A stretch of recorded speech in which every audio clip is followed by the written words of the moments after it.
and I don't even know what happened. I'm just there. Don't let Ming fool you. So you saw, I think it's in this episode, you saw where she called me low budget. No, that's going to be coming up. That's in the teaser. That is not, now you know. I didn't. You'll see, David. You'll see. I didn't, David. I didn't say it like that.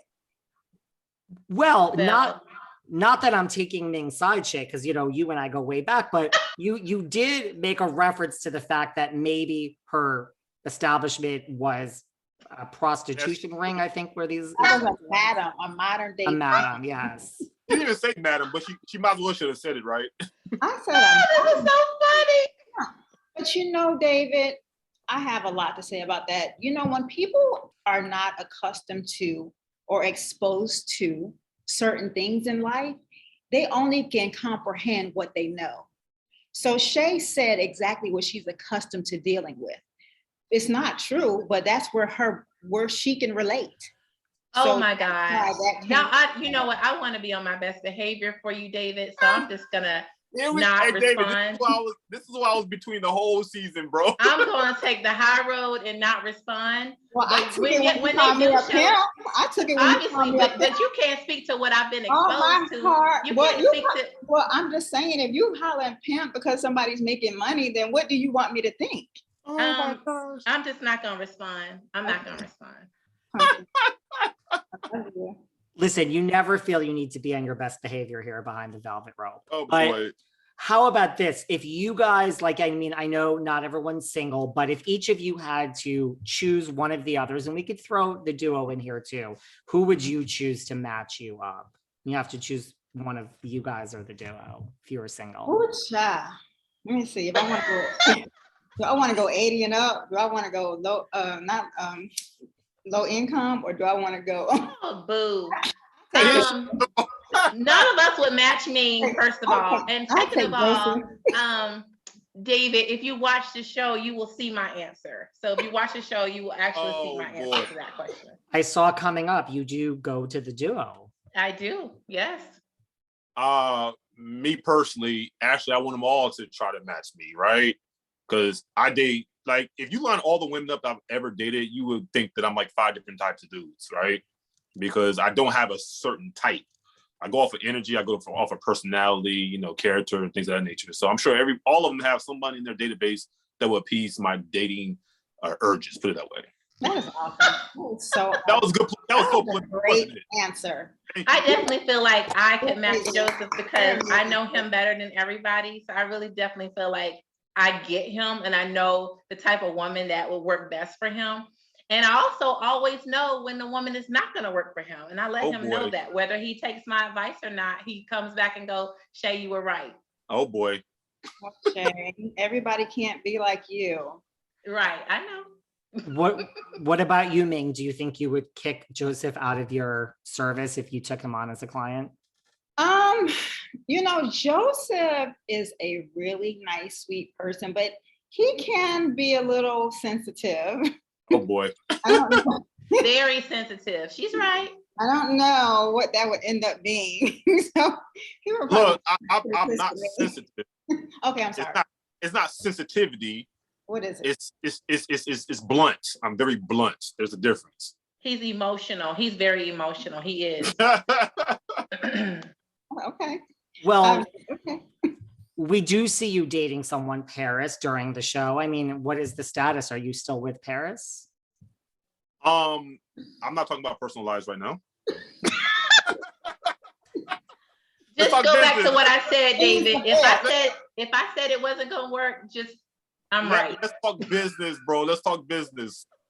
Okay, let's talk business. What about the claim? And I forgot who made it during the pilot episode that, you know, you like to use your own like dating website and your database. You said dating your inventory, to be specific. I made that claim. I made it. Kelly said I date my inventory. Okay, so I'm gonna correct Shae. Shae said I've been with 3 women. It's been 2.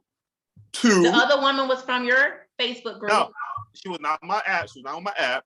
So I met 2 women off my app, and I had great long relationships with those women. Okay. So with that being said, yes, long is 5 years and 3 years. So with that being said, In 3 years, that was barely 2, Joseph. okay, 2 years. I'm sorry, 5 years and 2 years. Okay. With that being said, thank you, Shae, for correcting me. With that being said, I practice what I preach. I tell all singles to be on at least 2 or 3 dating apps. And personally, there's only maybe 2 or 3 dating apps out there that I would actually join, which is mine and a couple others.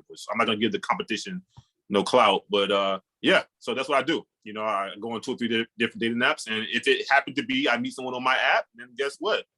Let's have fun with it. Yeah, well, unlike Joseph, I don't get high off my own supply. So even though I have a very extensive database here in Atlanta, I don't date my own folks. I just don't. There's a difference between a dating app and matchmaking like database. I've never went in my matchmaking database and be like, oh, let me pick But her. you said you use your app as your database. You already said that. That's So different. it's the same. You said No, you it's met not the Paris same. in your app. It's not the same. It's not. It's not the same. Every person on my app can become a prospect, a candidate for someone in my matchmaking, but they're not automatically a candidate, or they're not automatically. It's semantics. Move on, David. It's semantics. Is it me? Like, wait, what? He just spinning around in a circle to say he does get high off his own supply. And why wouldn't I go to RBL? It's the best day now for Black singles out there to me, right? So why wouldn't I? You better recover. You better recover. That's what I'm talking about. I'm not recovering. I'm just keeping it facts. She did good. Quiet. She's doing good. Keep recovering. David, keep going, bro. Motto. Well, I mean, I was going to ask you guys, you know, said, let's give a shout out to our locals like RHOA. Like, do you know any of our, you know, wonderful friends, you know, like Marlo, Kenya, Shae, NeNe? Do you know the Atlanta Housewives?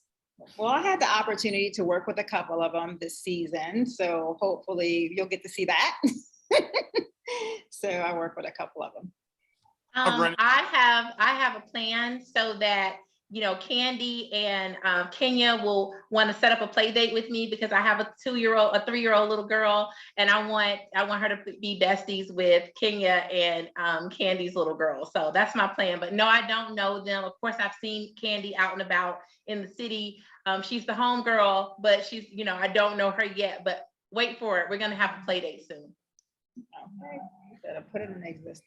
I'm speaking it in the atmosphere. Let's put that out there. Well, what about, you know, listen, Kenya, you know, we've all watched her story over many years, you know, it hasn't worked out between her and Mark Daly. Like, what do you think? I mean, you guys are the experts. What do you think Kenya needs in a man? Oh boy. You know, honestly, if I'm going to be honest, I would definitely think Ming should match Kenya. I think she would be a great matchmaker for her. I was actually going to work with her. However, Kenya is still going through her divorce. So she cannot be matched with anybody at this point. But I think Kenya has a very strong personality. But, you know, underneath all of that, she's a really sweet person. And I know everything you see on this season, and beyond that, she puts on this face, you know, of chaos sometimes, but she's a really deep inside. She's a sweet person. So I think it takes a very strong, let me say this. Reality TV stars, especially women, it's hard because it takes a certain type of man that's going to want to be in the limelight, who wants to be out with you all the time, who wants a woman who's always on magazines or being interviewed. It takes a lot. So it takes a really solid man, you know, somebody who's real comfortable and very secure to be able to do that. And a guy who's okay with letting that woman grow, you know? And sometimes that's tough to find. You have to find the perfect one.